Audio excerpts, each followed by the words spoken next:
नमस्कार. मी सौ अनिता झांबरे, GMI कन्याशाळा खडकी. विज्ञान भाग 1 9वा धडा आहे कार्बनी संयुगे. तर आज आपण कार्बनी संयुगे हा धडा बघणार आहोत.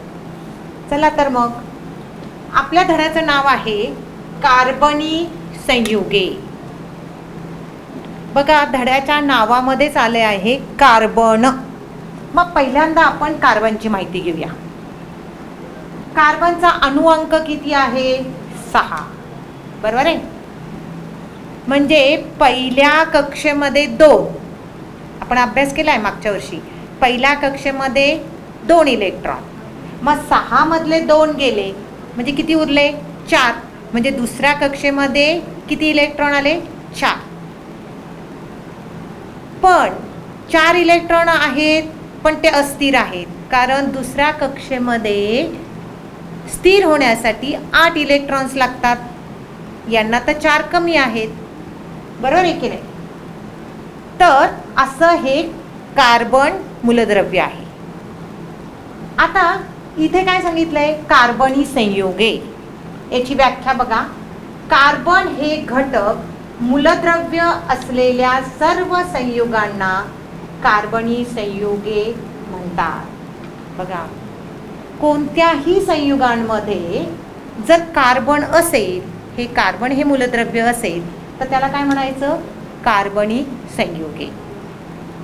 आता आपण आता अभ्यास केला की त्याच्या कक्षेमध्ये 4 इलेक्ट्रॉन असतात. बरोबर आहे की नाही? मग आता त्याला जर स्थिर व्हायचं असेल तर त्याच्याकडे पर्याय आहेत. कोणते पर्याय आहेत? बघा, पहिला पर्याय आहे संयुजा कवचातील इलेक्ट्रॉन गमावणे. बघा, 4 इलेक्ट्रॉन आहे त्यांच्याकडे. एक तर त्याने ते 4 इलेक्ट्रॉन देऊन टाकायचे. 4 इलेक्ट्रॉन त्याने देऊन टाकायचे म्हणजे गमवायचे, किंवा 4 इलेक्ट्रॉन त्याने दुसऱ्याकडून घ्यायचे. बरोबर आहे की नाही? इथे लिहिले बघा, स्वीकारणे. त्याला म्हणतात स्वीकारणे. दुसऱ्याकडून उसनं घ्यायचंय. हाही पर्याय नसेल तर तिसरा पर्याय एक आहे, म्हणजे इलेक्ट्रॉन बरोबर संधान करणे.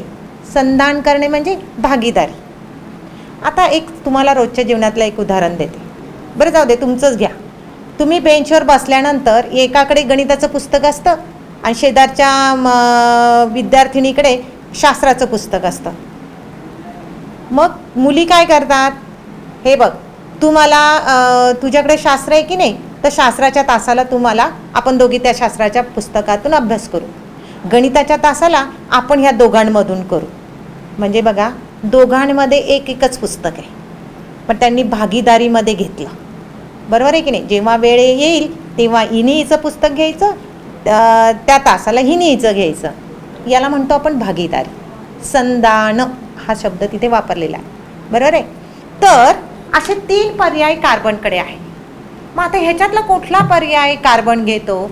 तर कार्बन अणू संधानाचा मार्ग स्वीकारतो. म्हणजे तो म्हणतो भागीदारी बरी आहे. बघा, काही वेळेस असं असतं की त्याला 4 इलेक्ट्रॉन पाहिजे. दुसऱ्यांकडून सारखं उसणं म्हणजे विकत घेणंही परवडत नाही. बरोबर आहे की नाही? मग अशा वेळेस जर आपल्याला परवडत नसेल तर भागीदारीत असणं फार योग्य ठरतं. तसं कार्बन अणू भागीदारी स्वीकारतो. आता जेव्हा तो दुसऱ्यांशी भागीदारी करतो ना, त्यावेळेस त्यांच्यामध्ये एक बंध तयार होतो. त्याला म्हणतात सहसंयुज बंध. सहसंयुज बंध याची व्याख्या बघा. 2 अणूंमध्ये संयुजा इलेक्ट्रॉनांच्या संधानाने जो रासायनिक बंध तयार होतो त्याला म्हणतात सहसंयुज बंध. बघा, 2 अणूंमध्ये संयुजा इलेक्ट्रॉनच्या संधानाने, म्हणजे त्यालाही गरज आहे, त्या अणूला गरज आहे, आणि आपल्या कार्बनच्याही अणूला गरज आहे. मग ते दोघं जण भागीदारी स्वीकारतात आणि त्यांच्यामध्ये जो बंध तयार होतो ना, त्याला म्हणतात सहसंयोज बंध. हां, आता हा जो सहसंयोज बंध आहे ना, त्याचं रेखाटन म्हणजे ते काढणं, रेखाटन म्हणजे काढणं, याच्यासाठी पद्धत आहे. कसली? तर एक तर इलेक्ट्रॉन ठिपका संरचना पद्धत, म्हणजे जे इलेक्ट्रॉन्स आहेत की नाही ते एक तर ठिपका पद्धतीने काढायचे, किंवा दुसरी काय आहे की त्या ज्या संज्ञा असतात की नाही त्या साध्या छोट्या सरळ रेषेने जोडल्या तरीही चालतं. आणि संधान केलेल्या इलेक्ट्रॉनची जर एक जोडी असेल, एक जोडी म्हणजे कसं, याने एक इलेक्ट्रॉन दिला त्या दुसऱ्या अणूने एक इलेक्ट्रॉन दिलं, दोघांची एक जोडी असेल तर एक बंध तयार होतो. समजा ह्या अणूने 2 इलेक्ट्रॉन दिले, दुसऱ्या अणूने 2 इलेक्ट्रॉन दिले भागीदारीमध्ये, तर त्याच्यामध्ये दुहेरी बंध होतो. आणि ह्या अणूने 3 इलेक्ट्रॉन दिले, त्या अणूने 3 इलेक्ट्रॉन दिले, तर तिहेरी बंध होतो.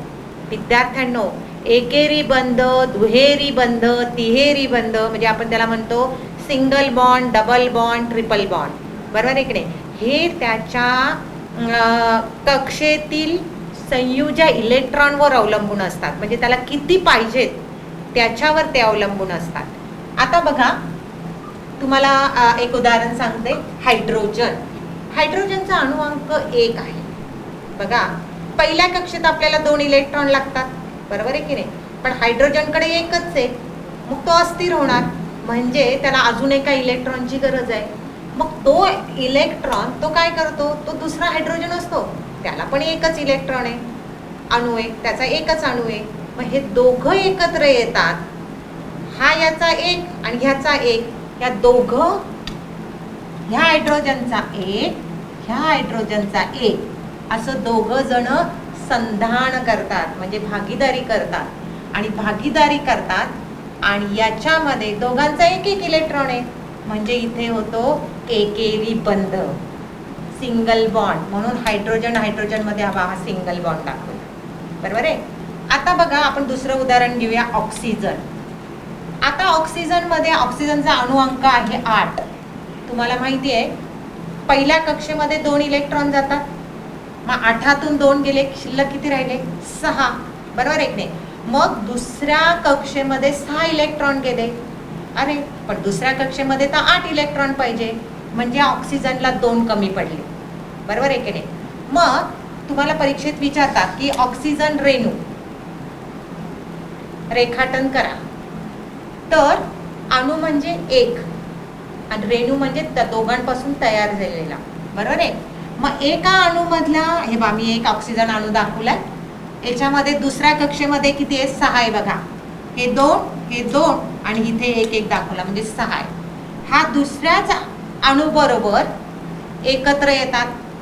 मग हे काय करतात, ह्यालाही 2 पाहिजेत, ह्यालाही 2 पाहिजेत, बरोबर आहे की नाही. मग ते दोघं जण भागीदारी करतात, आणि मग भागीदारी केल्यामुळे म्हणजे एकत्र आले, ते संधान केलं त्यांनी, एकत्र आले.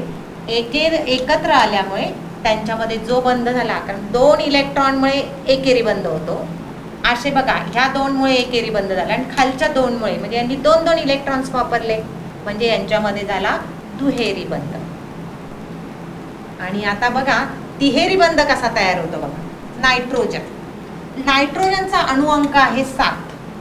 पहिल्या कक्षेत 2 गेले आणि दुसऱ्या कक्षेत किती राहिले, 5. आता 5 म्हणजे त्याला 3ची गरज आहे, 3 इलेक्ट्रॉन त्याला पाहिजे. मग तो नायट्रोजन हा अणू आहे, हे 2 अणू एकत्र येतात, 2 नायट्रोजनचे अणू एकत्र येतात आणि मग ते काय करतात, संधान करतात. ती 5 आहेत ना, तर 5 पैकी 2 जोडी राहिली आणि मग 3 जण एकत्र येतात, ह्या अणूचे 3 आणि ह्या अणूचे 3 एकत्र येतात आणि त्यांच्यापासून ट्रिपल बॉन्ड तयार होतो, आणि तो असा दाखवता बघा, N ट्रिपल बॉन्ड, म्हणजे तिहेरी बंध N, बरोबर आहे. आता हे झालं तुमचं, रेखाटन केलं आपण, एकेरी बंध कसा तयार झाला, दुहेरी, आणि हे सहसंयुज बंधाने झाले. याच्यामध्ये अजून एक जे आहे, इथे आपण सांगितलं बघा, छोट्या रेषेने पण दाखवतात आणि एक ठिपका संरचना पण दाखवली आहे. आता तुम्हाला नेहमी परीक्षेत विचारतात की मिथेनचं सूत्र, मिथेनचा रेणू हा ठिपका संरचना पद्धतीने दाखवा. आता मिथेनचं रेणूसूत्र आहे CH4, C आणि हायड्रोजनचे 4 म्हणजे CH4. आता C म्हणजे काय, कार्बन, कार्बनचं तुम्हाला मी सांगितलंय बघा, तिथे कार्बनचा अणुअंक आहे 6. आपण अभ्यास केला आहे. कार्बनचा अणुअंक आहे 6. म्हणजे पहिल्या कक्षेत किती गेले? 2. म्हणजे दुसऱ्या कक्षेत किती राहिले? 4. बरोबर आहे की नाही? म्हणजे जेव्हा कार्बन हा दुसऱ्या 4 बरोबर संधान करेल तेव्हा तो स्थिर होईल. मग मिथेनचं तसंच आहे. मिथेनचं रेणूसूत्र काय? CH4. मग हा कार्बन जे 4 अणू आहेत ते हायड्रोजन तुम्हाला माहिती आहे एकच, त्याचं रेणूसूत्र म्हणजे एकच आहे. मग त्याच्या एका बरोबर ते संधान करतात. म्हणजे ह्या हायड्रोजनचा एक, कार्बनचा एक, ह्या हायड्रोजनचा एक, कार्बनचा एक, आणि ह्या हायड्रोजनचा एक, कार्बनचा एक, आणि ह्या हायड्रोजनचा एक, कार्बनचा एक, असे ते एकत्र येतात आणि त्यांच्या अशा ठिपका पद्धतीने ते एकत्र येतात आणि त्याच्यापासून CH4 हे बघा, हे सिंगल बॉन्ड एक एक एकत्र येतात म्हणून हा एकेरी बंध त्यांच्यामध्ये तयार होतो. याला म्हणायचं CH4 मिथेनचं रेणूसूत्र. कार्बनची वैशिष्ट्ये. विद्यार्थ्यांनो, कार्बनची वैशिष्ट्ये पाहताना तुम्हाला माहीत झालेलं आहे, कार्बनचा अणुअंक आहे 6. पहिल्या कक्षेत 2, नंतरच्या कक्षेमध्ये 4. ह्या कार्बनची वैशिष्ट्ये म्हणजे कार्बन अणूमध्ये शृंखला बंधन शक्ती असते. पहिलं वैशिष्ट्य आहे शृंखला बंधन शक्ती. शृंखला म्हणजे एकमेकांशी जोडणे, याला म्हणायचं शृंखला. कार्बनमध्ये दुसऱ्या कार्बनच्या अणूबरोबर बंध तयार करण्याची अद्वितीय अशी क्षमता आहे. त्यातून मोठे रेणू तयार होतात. बघा, कार्बनमध्ये एक अशी अद्वितीय अशी शक्ती आहे की ज्यामुळे कार्बनचा एक अणू दुसऱ्या अणूबरोबर, परत तिसऱ्या अणूबरोबर असं एकमेकांना ते जोडत जातात. त्याला म्हणायचं शृंखला बंधन शक्ती. आता या शृंखला बंधन शक्तीमध्ये 2 प्रकार पडतात. एक म्हणजे मुक्त शृंखला आणि दुसरा आहे बद्ध शृंखला. आता मुक्त शृंखलामध्ये परत 2 प्रकार पडतात. एक म्हणजे सरळ शृंखला आणि दुसरा आहे शाखीय शृंखला. आता सरळ शृंखला म्हणजे काय? ही जी जोडणी आहे, ही जी शृंखला आहे ही सरळ आहे. हे बघा, कार्बन कार्बन कार्बन कार्बन हे अगदी सरळ रेषेत जोडले आहेत आणि त्यांची संयुजा पूर्ण करण्यासाठी त्याला 4 इलेक्ट्रॉनची गरज असते. त्यामुळे ते 4 ठिकाणी जोडलेत. बघा, आता पहिला कार्बन जर घेतला तर हा बघा इथे हायड्रोजन हायड्रोजन हायड्रोजन आणि चौथं तो कार्बनला जोडलेला आहे. बरोबर आहे की नाही? आणि हे सरळ पद्धतीने जोडलेत म्हणून याला म्हणायचं सरळ शृंखला.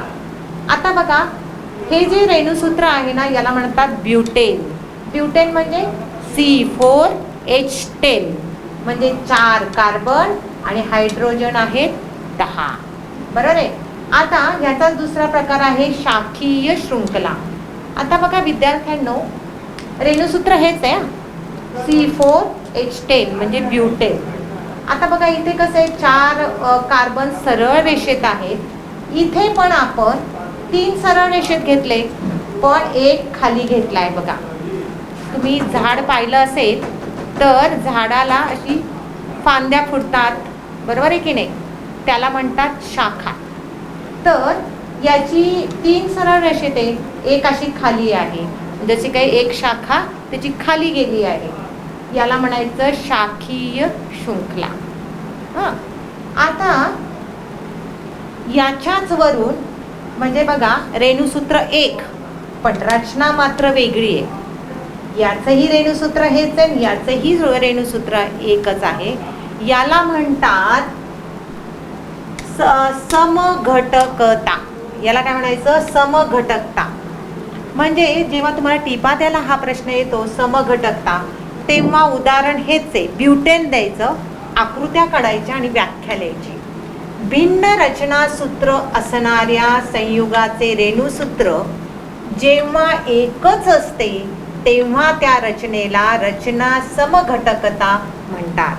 बघा, आपण उदाहरण घेतलंय ब्युटेन म्हणजे रेणूसूत्र एकच C4H10 पण रचना जी काढायची आहे ही दोन्हीकडे भिन्न आहे, म्हणून याला म्हणायचं समघटकता. बरोबर आहे. आता याच्यातला हा दुसरा प्रकार राहिला आहे तो म्हणजे बद्ध शृंखला. आता बद्ध म्हणजे काय? सरळ म्हणजे एका सरळ रेषेत, शाकीय म्हणजे एक शाखा अशा जशा फांद्या वेगवेगळ्या असतात तसं त्याला पण अशा फांद्या आलेल्या आहेत. पण बद्ध म्हणजे काय? वलयाकृती, एकमेकामध्ये जोडलेल्या, बद्ध झालेल्या. बघा हेक्झेन तुम्हाला माहिती आहे, रचनासूत्र बघा हेक्झेन कसं असतं. हेक्झेन C6 असतात. म्हणजे बघा ते एकमेकांना कसे एकमेकांमध्ये ते असे बद्ध झालेले बघा, जोडले आहेत. याला म्हणतात वलयाकार रचना झालेली आहे, म्हणून याला म्हणायचं बद्ध शृंखला.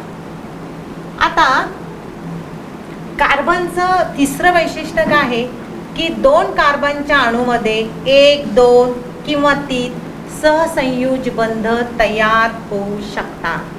म्हणजे कार्बन हा एकेरी सहसंयोज बंध आहे. बघा इथेन, इथेनमध्ये तुम्हाला माहीत झालेलं आहे कार्बनची संयुज आहे 4. बघा 3 हायड्रोजन आहेत आणि तो दुसऱ्या कार्बनला एकेरी बंधाने जोडला आहे. बरोबर आहे की नाही? म्हणजे याला म्हणायचं इथेन. नंतर दुसरा जो उदाहरण घेतलंय एथिन, हे आपल्याला बघायचं आहे पुढच्या याच्यामध्ये, पण मी फक्त इथं उदाहरण दाखवलंय. हे झाला इथेन सिंगल बॉन्ड. जेव्हा डबल बॉन्ड येतो तेव्हा त्याचं नाव होतं एथिन. मग एथिनमध्ये काय होतं की हायड्रोजनची एक हायड्रोजन इकडचा एक हायड्रोजन इकडचा एक हायड्रोजन पासून एक सिंगल एकेरी बॉन्ड तयार झालेला आहे. याच्यामध्ये बघा 2 हायड्रोजन मध्ये वापरले आणि दुहेरी बंध झालेला आहे. आणि इथं 3 हायड्रोजन बघा, एकच हायड्रोजन राहिला आहे, 3 हायड्रोजन आतमध्ये घेतलेत, तिहेरी बंध झाला आहे. त्याचं नाव झालं इथाईन. म्हणजे इथेन C2 दिसतं इथे, C2H6. नंतर एथिन डबल बॉन्ड झाला आणि ट्रिपल बॉन्डला म्हणायचं इथाईन झालं. आता सगळ्यात शेवटचं कार्बनचं वैशिष्ट्य आहे म्हणजे कार्बन चतुसंयोजी आहे. चतुसंयोजी म्हणजे काय की त्याला 4 म्हणजे एक कार्बन पण तो 4 वेगवेगळ्या अणूंशी बंध करू शकतो. मग कोणते? तर यातून आणि असे ते बंध करत असताना अनेक संयोगे तयार होतात. मग 4 हायड्रोजन असतील. आता समजा इथे क्लोरीनची जागा, मग CH3Cl, नंतर 2 क्लोरीननी जागा घेतली, 2 हायड्रोजन तसेच आहे, CH2Cl2. इथे एकच हायड्रोजन 3 जागा क्लोरीननी घेतल्या आहे, CHCl3. आणि 4ही जर क्लोरीन घेतल्या, क्लोरोफॉर्म CCl4. अशा प्रकारे असंख्य अगणित संयुगे कार्बन पासून बनवता येतात. 10 दशलक्षापुढेही कार्बनची संयुगे गेलेली आहेत. अशा कार्बनचा आपण आता अभ्यास करत आहोत. त्याची वैशिष्ट्ये आत्ताच आपण अभ्यासली आहे. आता आपण हायड्रोकार्बनचा अभ्यास करणार आहोत. हायड्रोकार्बन म्हणजे काय की ज्या संयुगांमध्ये फक्त कार्बन आणि हायड्रोजन या 2च मूलद्रव्यांचा अभ्यास केला जातो त्याला हायड्रोकार्बन्स म्हणतात. आता कार्बन आणि हायड्रोजन हे 2च मूलद्रव्य हवे आहेत. परत एकदा व्याख्या बघा. ज्या संयुगांमध्ये केवळ कार्बन व हायड्रोजन ही 2च मूलद्रव्ये असतात त्यांना हायड्रोकार्बन म्हणतात. बघा विद्यार्थ्यांनो, हायड्रोकार्बन्स आता आपल्याला माहीत झाले. हायड्रोकार्बन्स म्हणजे काय? हायड्रो म्हणजे हायड्रोजन आणि कार्बन म्हणजे कार्बन. ही 2च मूलद्रव्ये असतात. याच्यामध्ये 2 पद्धती, एक मुक्त शृंखला हायड्रोकार्बन किंवा बद्ध किंवा वलयांकित शृंखला हायड्रोकार्बन. तुम्हाला माहिती आहे की मुक्त शृंखलामध्ये परत 2 पद्धती आहेत, एक संपृक्त हायड्रोकार्बन, असंपृक्त हायड्रोकार्बन्स. असंपृक्त हायड्रोकार्बन्स म्हणजे काय की ज्या हायड्रोकार्बनमध्ये कार्बन कार्बन अणूंमध्ये दुहेरी किंवा तिहेरी बंध असतात आणि संतृप्त हायड्रोकार्बन्समध्ये ज्या संयुगांमध्ये किंवा ज्या हायड्रोकार्बनमध्ये कार्बन कार्बनमध्ये फक्त एकेरी बंध असतो आणि इकडे दुहेरी किंवा तिहेरी असतो. नंतर आता बघा, आता हे समजणं फार महत्त्वाचं आहे की संतृप्त हायड्रोकार्बन्समध्ये एकेरी आहे, बरोबर आहे की नाही. आता याच्यामध्ये हे हायड्रोकार्बन्स आहे, हायड्रोजन आणि कार्बन. तर पहिला जो प्रकार पडतो तो म्हणजे अल्केन.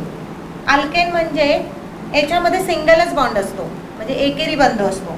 याचं सूत्र आहे CnH2n+2. आता आपण समजा मिथेन घेतला.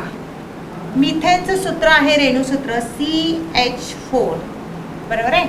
आता बघा इथे काय दिलंय CN आणि H2n+2, बरोबर आहे. आता म्हणजे C किती आहे, एकच आहे. म्हणजे Nच्या जागी आपण जर 1 घातला तर 2 गुणिले 1 काय झाला, बेकबे 2च, अधिक 2 म्हणजे हायड्रोजनची संख्या किती आली, 4. आणि Nच्या जागी 1 आहे म्हणजे ती किती झाली, 1च. म्हणजे मिथेन बरोबर किती झाला, CH4. आता मिथेन नंतरचा नंबर येतो इथेन. इथेन म्हणजे काय, याच्यामध्ये कार्बनचे 2 असतात. आता Nच्या जागी आपल्याला काय घालायचं, 2, कारण कार्बन 2 आहे, बरोबर आहे की नाही. मग N2 घातला म्हणजे इथला N सुद्धा 2 झाला. मग हा किती झाला, 2 गुणिले 2 4, अधिक 2 म्हणजे इथेनचं सूत्र झालं H6. 4 अधिक 2 6, म्हणजे कार्बन 2 हायड्रोजन 6. आता यांचा क्रम तसा ठरलेला आहे. पहिल्यांदा methane, ethane, propane, butane, pentane, hexane अशी नावं असतात. तर मग इथेन झाल्यानंतर तिसरा येतो प्रोपेन. प्रोपेन म्हणजे 3 कार्बन, Nच्या जागी फक्त 3 घालायचा. मग C3 झाला, इथे 3 घातला म्हणजे 3 दुणे 6, 2 8 म्हणजे प्रोपेन झाला 8. आता विद्यार्थ्यांनो यांच्यामध्ये एकेरी बंध आहे, हे अल्केन आहे, हे लक्षात ठेवायचं, कारण याच्या पुढची सगळी सूत्र आपल्याला ह्याच्यावर अवलंबून आहे. हे अल्केन आहे, अल्केन म्हणजे एकेरी बंध. मग हे कार्बन किती आहे, 2. मग 2 कार्बन काढायचे आणि त्याला काढायचे 4 हायड्रोजन. 3 कार्बन काढायचे सरळ. ही कोणती पद्धत आहे, सरळ, आपली मुक्त शृंखला सरळ.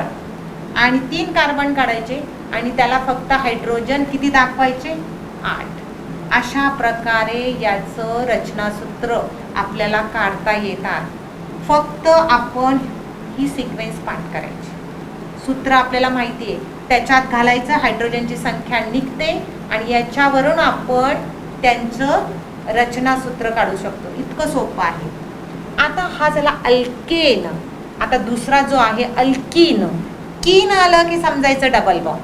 एक थोडंसं एक आपण म्हणतो ना आयडिया मनात ठेवायची. तर कीन आलं की म्हणायचं डबल बॉन्ड. आता समजा मी म्हटलं इथीन, कीन आहे ना, तसं थीन, थीन आलं की डबल बॉन्ड. आता याचं रेणूसूत्र होतं 2n+2, पण याचं सूत्र आहे फक्त CnH2n. आता इथे कार्बन 2 आहेत म्हणजेच Nच्या जागी किती घातले आपण, 2, बरोबर आहे.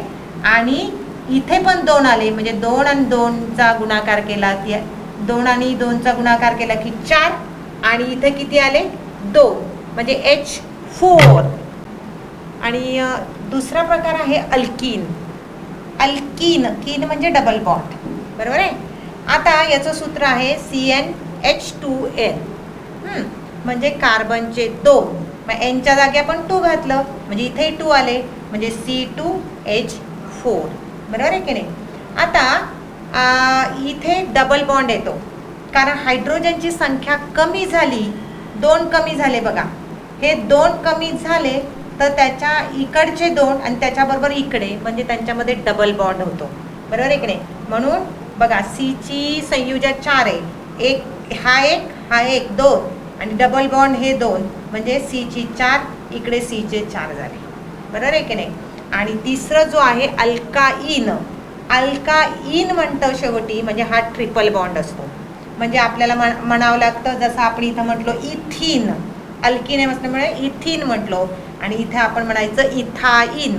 इथाईन म्हणजे ट्रिपल बॉन्ड. याचं सूत्र आहे CN2N-2, कारण हायड्रोजनची संख्या कमी होते आणि ती बॉन्डमध्ये जाते, म्हणजे हायड्रोजन आत घेतले जातात. मग आपण इथं C1 घातला, C2 आहेत, आणि इथं किती येईल, इथे 2 घातले, 2 गुणिले 2 4, 4 मधून 2 गेले, 2च राहिले, म्हणजे हायड्रोजन 1 1 आहे आणि 3 हायड्रोजन आतमध्ये बॉन्ड म्हणून आतमध्ये जातात, त्याचं ट्रिपल बॉन्ड होतं. म्हणून याला म्हणायचं इथाईन. तर जसं हे जशी नावं आहेत तशी पुढची नावं बदलतात. म्हणजे समजा आपण आता इथे म्हटलो इथेन, अल्किन मध्ये म्हणायचं इथिन, इथं म्हणजे इथे म्हणायचं इथाईन. इकडे म्हणताना प्रोपेन, प्रोपीन म्हणायचं, प्रोपाईन म्हणायचं. प्रोपाईन म्हटलं की ट्रिपल बॉन्ड आला, प्रोपीन म्हटलं की डबल बॉन्ड आला, आणि प्रोपेन म्हटलं तर सिंगल बॉन्ड आला. हे आपल्याला एकदा आत्मसात झालं तर याच्यावरची जी सूत्र असतात ती अभ्यास करणं सोपं जातं. क्रियात्मक गट कोणते आहेत, विषम गट काय आहे, नंतर त्यांची रासायनिक गुणधर्मसुद्धा आपण बघणार आहोत. चला तर मग विद्यार्थ्यांनी, काल आपण बघितलं होतं कार्बनी संयुगे, हायड्रोकार्बन्स बघितलं होतं. तर तुम्हाला एक माहिती झालेलं आहे की कार्बनी संयुगे म्हणजे खूप कार्बन एकत्र येऊन, वेगवेगळे कार्बनचे गट एकत्र येऊन, मूलद्रव्य एकत्र येऊन कार्बनी संयुगे तयार होतात. आणि हायड्रोकार्बन्समध्ये फक्त हायड्रोजन आणि कार्बनच असतं, बरोबर आहे. आणि त्यांच्यामध्ये सहसंयोज बंध असतो. याचा अभ्यास आपण केला.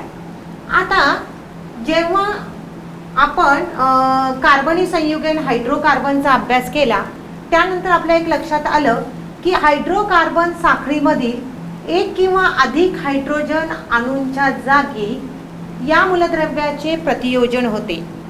म्हणजे ते हायड्रोजन जाऊन त्याच्या जागी दुसरं मूलद्रव्य येतं, त्याचं प्रतियोजन होतं. प्रतियोजन म्हणजे तो दुसरा विषम वेगळा अणू येतो तिथे, कार्बन आणि हायड्रोजन सोडून, म्हणजे कार्बन आहे हायड्रोजनच्या जागी, बरोबर आहे. तर तो जो विषम अणू आहे तो काही वेळा ते जे एकच असतात, किंवा तर अशा ज्या ते कधी एकटे नसतात, म्हणजे विशिष्ट गटाने ते येतात. तर विशिष्ट अशा अणुगटांच्या ते रूपात असतात. ह्या जे विषम अणू आहेत याच अशा अणुगटांना क्रियात्मक गट असे म्हणतात. जे विशिष्ट गटाने येतात त्याला काय म्हणायचं, क्रियात्मक. आता याची आपण व्याख्या बघूया. व्याख्या: क्रियात्मक गट अणू किंवा असा अणूंचा गट की ज्यामुळे संयुगाला विशिष्ट गुणधर्म प्राप्त होतात त्याला काय म्हणायचं, क्रियात्मक गट.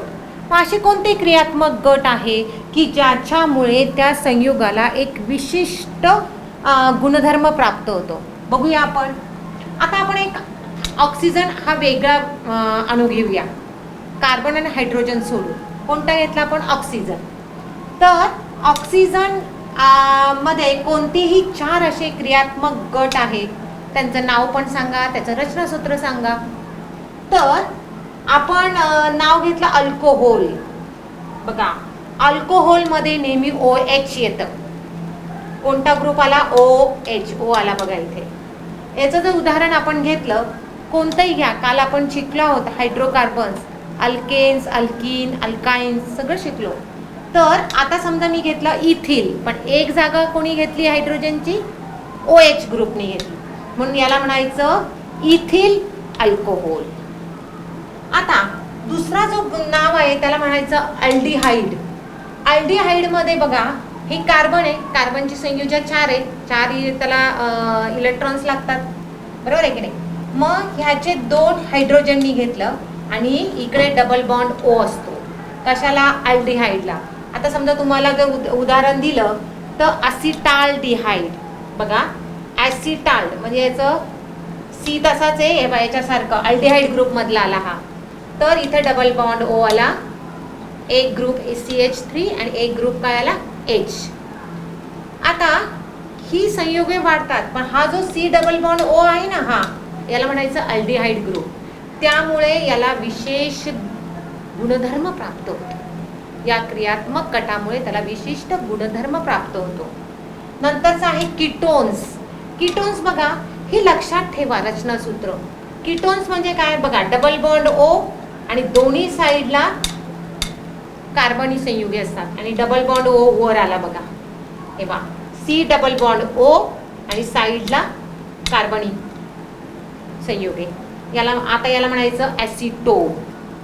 नंतर कार्बोलिक ॲसिड. कार्बोलिक ॲसिड मध्ये एक डबल बॉन्ड असतो आणि एका साईडला OH असतो. हे पहा, याचं उदाहरण घेऊया. ॲसिटिक आम्ल CH3C डबल बॉन्ड OH, याला म्हणायचं carbolic group. C double bond OH आला की त्याला म्हणायचं कार्बोलिक ग्रुप. हे लक्षात ठेवणं फार महत्त्वाचं आहे, त्याच्यामुळे त्यांना विशिष्ट गुणधर्म प्राप्त होतात. आज आपण कोणते पाहिले बघा, एक पाहिला अल्कोहोल OH, नंतर पाहिला अल्डिहाइड. अल्डिहाइडला दोन कार्बनी संयुगे असतात, एक डबल बॉन्ड असतो. कीटोनचं बघा रचनासूत्र कसं आहे, डबल बॉन्ड O, साईडला संयुगे, आणि कार्बोलिक मध्ये C डबल बॉन्ड OH असतात आणि याची उदाहरणं इथं दिलेली आहे. नंतर आता जसं मी ऑक्सिजन घेतलं त्याच्या जागी आता वेगळे घेऊया. तर एक हॅलोजन म्हणजे क्लोरीन, ब्रोमीन, आयोडीन, हे जर आपण लावलं तर त्याला काय म्हणायचं, methyl chloride, methyl bromide, methyl iodide असं उच्चार करतात, बरोबर आहे. आणि त्यांचं रचनासूत्र बघा, मिथिल म्हटल्यानंतर CH4 येतं, पण एका हायड्रोजनची जागा कोण घेतं, क्लोरीन घेतं. नंतर ब्रोमीन असेल तर क्लोरीनच्या जागी काय येतं, ब्रोमीन येतं. आता नायट्रोजन. नायट्रोजन मध्ये सुद्धा विशिष्ट क्रियात्मक ग्रुप कोणता बघा, अमाइन. अमाइन काय, N आणि 2 H असतात, बरोबर आहे की नाही. आता याचं उदाहरण दिलंय मिथिल अमाइन. मिथिल काय, CH3, मिथिल आहे CH4, मग एक हायड्रोजन जाऊन तिथे अमाइन ग्रुप लागलाय, म्हणून याला म्हणायचं मिथिल अमाइन. Methyl chloride. तसंच इथर. इथरला आहे बा ऑक्सिजन आहे, दोन्ही साईडला संयुगे लागतात. हे बा इथं दिलंय बघा, O दोन्ही साईडला, जेव्हा मध्ये O येईल आणि दोन्ही साईडला संयुगे लागलेली असतील कार्बन, तर समजायचं हा इथर ग्रुप आहे. आणि इथरचा उच्चार करताना म्हणायचं डाय मिथाइल इथर. डाय म्हणजे दोनदा, मिथाइल ग्रुप, आणि हा मधला जो आहे त्याला म्हणायचं इथर, असं लक्षात ठेवा. आता यानंतर तुम्हाला अजून एक आहे समजातीय श्रेणी.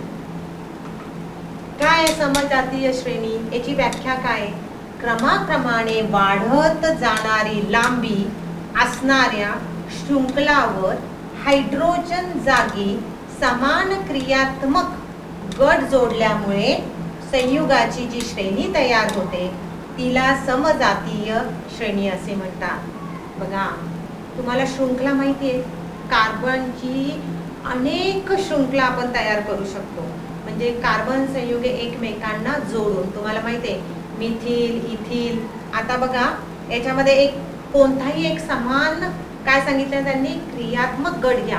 आता मी क्रियात्मक गट घेतला OH, मग बघा मेथिल आणि याला OH लावलाय, बरोबर आहे की नाही. म्हणजे याला OH म्हणजे कोणता ग्रुप लागला, हे बघा इथे दाखवलेले इथिल अल्कोहोल. तसं हे मिथिल अल्कोहोल. म्हणजे आता इथे CH3 आहे, इथे C2 झाले, म्हणजे ही शृंखला वाढली, इथिल झाली ही. नंतर ही मिथिल, इथिल, प्रोपिल, ब्युटिल, पेंटिन, आणि अशी ही शृंखला वाढत जाते. तुम्ही कितीही वाढवा तेवढी तुम्हाला वाढवता येते. फक्त क्रियात्मक जो गट आहे त्याच्या पुढे लावला तर त्याला जी श्रेणी तयार होते तिला म्हणायचं समजातीय. कारण क्रियात्मक गट सारखा आहे म्हणून याला म्हणायचं समजातीय श्रेणी. म्हणजे कार्बनी संयुगाचे रासायनिक गुणधर्म हे अभ्यासणार आहोत. चला तर बघूया कार्बनी संयुगाचे रासायनिक गुणधर्म. आता हे जे कार्बनी संयुगे असतात की ज्यांच्यामध्ये कार्बन आहे ना, हायड्रोकार्बन्समध्ये कार्बन आणि हायड्रोजन. तर हे जे हायड्रोकार्बन किंवा कार्बनची सर्व संयुगे असतात त्यांचं ज्वलन होताना ऑक्सिजनशी संयोग होऊन कार्बन डायऑक्साईड आणि उष्णता आणि प्रकाश बाहेर पडतो. तसंच कार्बनी संयुगे जेव्हा हवेत जळली जातात तेव्हा त्यांचा ऑक्सिजनशी संयोग होऊन कार्बन डायऑक्साईड आणि पाणी ही उत्पादिते मिळतात. बरोबर आहे. आता याच्यामध्ये रासायनिक गुणधर्मामध्ये अजून एक आहे म्हणजे समावेशन अभिक्रिया. आता समावेशन अभिक्रिया म्हणजे काय, तर एखादे कार्बनी संयुग दुसऱ्या संयुगाबरोबर संयोग पाहून दोघांमधील सर्व अणू असलेले एकच उत्पादित तयार होते तेव्हा त्याला म्हणायचं समावेशन अभिक्रिया. समावेशन म्हणजे काय, सगळ्यांना सामावून घेणे, सगळ्यांचा समावेश करणे, याला म्हणायचं समावेशन. मग ह्याच्यामध्ये काय होतं, एक संयुग त्याची दुसऱ्या संयोगाबरोबर अभिक्रिया होते आणि ते दोन्ही एकत्र होतात, दोघांचं समावेशन होतं तेव्हा त्याला म्हणायचं समावेशन अभिक्रिया. आता प्रतियोजन अभिक्रिया बघा. प्रतियोजनमध्ये काय होतं, जेव्हा रेणूमधील एका प्रकारच्या अणूची जागा दुसऱ्या प्रकारचा अणू किंवा अणुगट घेतो तेव्हा त्या अभिक्रियेला प्रतियोजन अभिक्रिया म्हणतात. आपण शक्यतो नावावरून थोडंसं लक्षात ठेवलं तर अभिक्रियांची व्याख्या किंवा कुठल्याही याची मूलद्रव्यांची किंवा गुणधर्माची व्याख्या लक्षात ठेवायला सोपी जाते. आता प्रतियोजन, प्रति म्हणजे च्या ऐवजी आपण म्हणतो ना प्रतिसरकार, हे म्हणजे त्याच्या ऐवजी. मग इथे कसं लक्षात ठेवायचं की एका अणूच्या जागी दुसऱ्या अणूची जागा जेव्हा दुसरा अणुगट घेतो तेव्हा आपल्याला त्या अभिक्रियेला काय म्हणतो आपण, प्रतियोजन. आता बघा इथे एक उदाहरण दाखवलंय. मिथेन आणि क्लोरीन यांची अभिक्रिया होते. तुम्हाला माहिती आहे कार्बनची संयुजा 4, इथे बघा 4 हायड्रोजन दाखवले. आता काय होतं, याच्यातला एक हायड्रोजन कमी होतो आणि ती जागा क्लोरीन घेतो. तेव्हा CH3 म्हणजे एक हायड्रोजन कमी झाला आणि ती जागा कोणी घेतली, क्लोरीनने. पण क्लोरीनचे इथं किती आहे, 2 आहे. बरोबर आहे की नाही. मग एक क्लोरीन इथे वापरला म्हणजे इथं एक क्लोरीन शिल्लक आहे आणि इथला एक हायड्रोजनच्या जागी आपण काय केलंय, क्लोरीन घेतलाय. म्हणजे इथे एक हायड्रोजन शिल्लक आहे. मग हा H आणि हा Cl याच्यापासून हायड्रोक्लोरिक आम्ल तयार होतं. म्हणजे याला म्हणायचं क्लोरोमिथेन आणि हे हायड्रोक्लोरिक आम्ल. आता विद्यार्थ्यांनो हे झालं रासायनिक गुणधर्म. आता आपल्याला बघायचे की कार्बनी संयुगे खूप आहेत, खूप, पण त्याच्यापैकी काही महत्त्वाची आपण बघणार आहोत. इथेनॉल, नॉल आलंय, तुम्हाला शिकवलंय. नॉल आलं की OH हायड्रॉक्सिल ग्रुप येतो. इथेनॉल पहिला असतो मिथेन, दुसरा असतो इथेन. इथेन म्हटलं की H2S6, बरोबर आहे की नाही. आता H2S6 पण एक हायड्रोजन कमी झाला, त्याची जागा कोणी घेतली, हायड्रॉक्सिल म्हणजे OH ग्रुपने घेतली. म्हणून याला म्हणायचं इथेनॉल. समजा मिथेन असतं, मिथेनचं सूत्र काय, CH4. मग त्याच्यातला एक हायड्रोजन कमी झाला म्हणजे तो होईल CH3OH, त्याला म्हणायचं मिथेनॉल.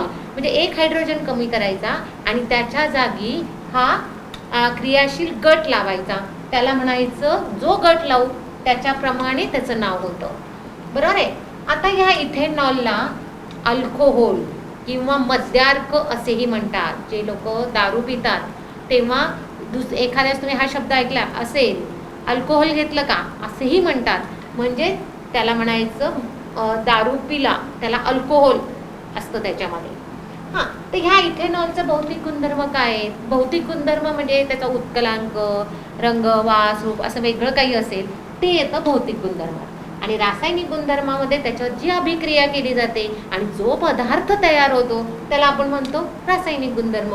आता भौतिक गुणधर्म सोपे, त्याचा उत्कलांक आहे 78 आणि तो पाण्यामध्ये विद्राव्य आहे, तो द्रव कक्ष तापमानाला द्रव स्थितीत असतो. हे त्याचे भौतिक गुणधर्म आहे. आणि रासायनिक गुणधर्मामध्ये जर समजा इथेनॉल आहे, 2 कार्बन आले, इथेनॉल बरोबर जे ऑक्सिडीकरण अभिक्रिया झाली, म्हणजे त्याचा ऑक्सिजनशी संयोग झाला, तर त्याच्यापासून काय तयार होतो? Ethanoid acid. बघा, इथेनॉइड, डबल बॉन्ड ओ आला, त्याला म्हणायचं इथेनॉइक ॲसिड.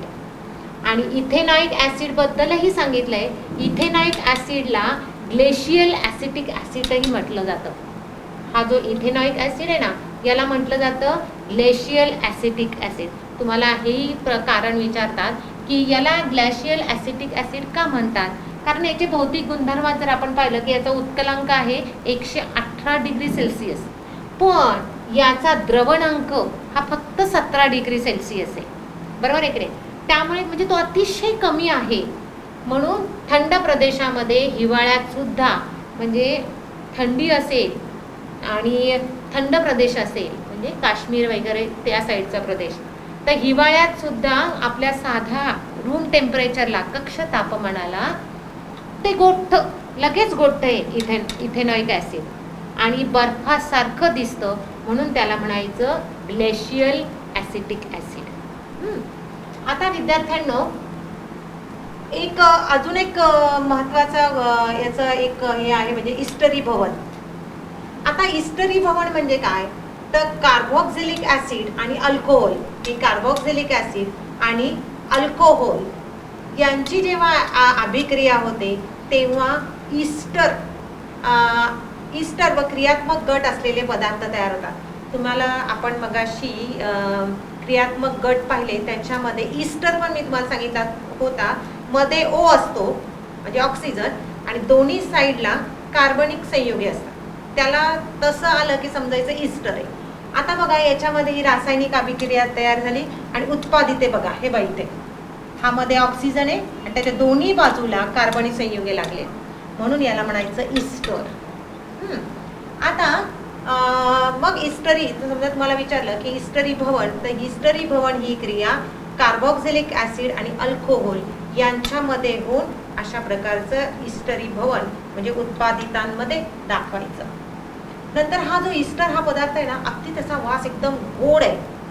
गोड वासाचा जसा पदार्थ असतो ना, तसा याचा वास आहे. ते फळांना वगैरे जो वास असतो ना, तो वास सुद्धा त्यांच्यातील विशिष्ट, त्या फळांमध्ये विशिष्ट असलेल्या ईस्टरमुळेच येतो. आणि विद्यार्थ्यांनो, सगळ्यात शेवटचा भाग आपल्याला बघायचा आहे, तो म्हणजे महारेणू. महा म्हणजे काय? प्रचंड, अतिप्रचंड. रेणू म्हणजे काय? जे अणूंपासून बनलेले आहेत ते.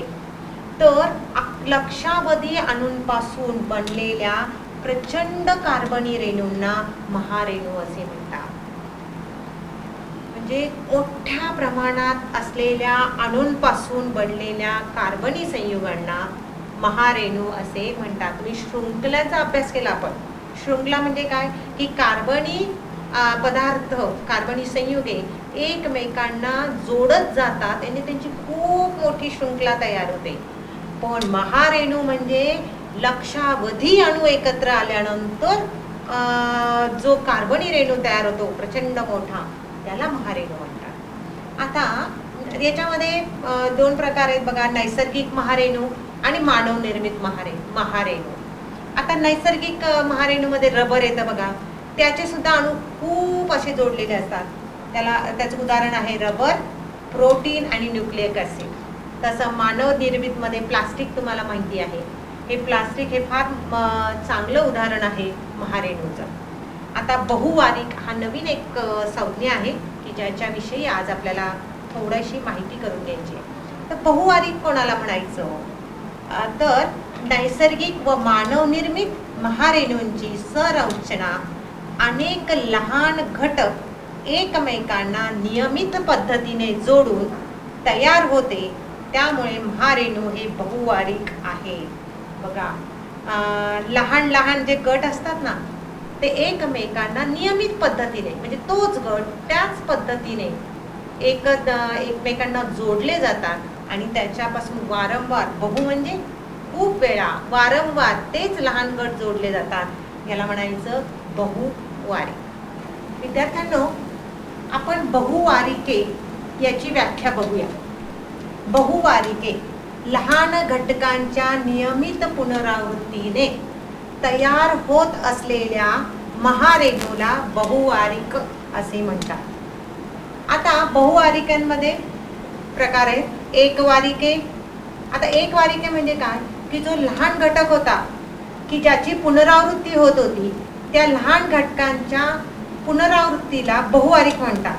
आणि जो हा लहान घटक आहे त्याला म्हणायचं एकवारिक. बरोबर आहे.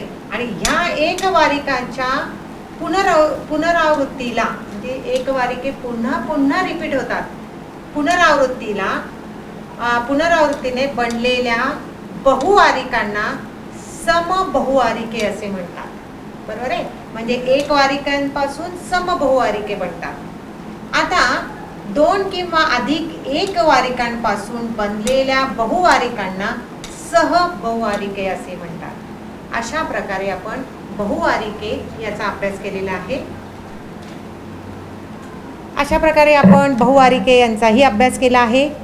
आता विज्ञान भाग 1 9वा धडा कार्बनी संयुगे समाप्त झालेला आहे. धन्यवाद.